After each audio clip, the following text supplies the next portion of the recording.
Welcome back. Judge Willie Lockett is taking action after less than a third of community members failed to show up to grand jury duty after being summoned. Fox 31's Jessica Fairley connects us to the new consequence if you choose to skip jury duty. 125 people were summoned to report to grand jury duty for Dougherty County.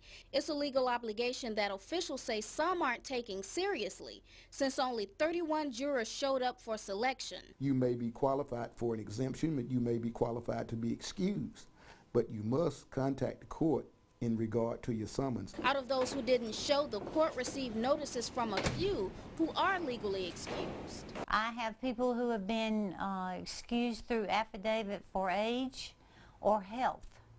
I had 3 students. Many have a legitimate excuse, but those who don't have an excuse will now find themselves before the judge explaining their case. The no-show list includes people who have moved without updating their address through the court, and those who simply chose to not show up.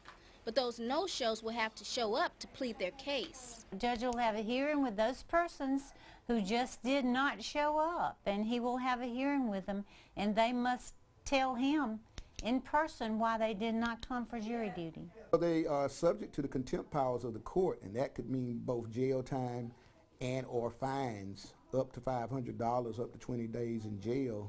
Although the 31 jurors who showed up in court were enough to make up the grand jury, Edwards says this situation could have prevented the court from serving the community. He says reporting to jury duty shouldn't be taken lightly, and those who fail to appear will be held accountable for failing their legal obligation. Jessica Fairley, Fox 31 News.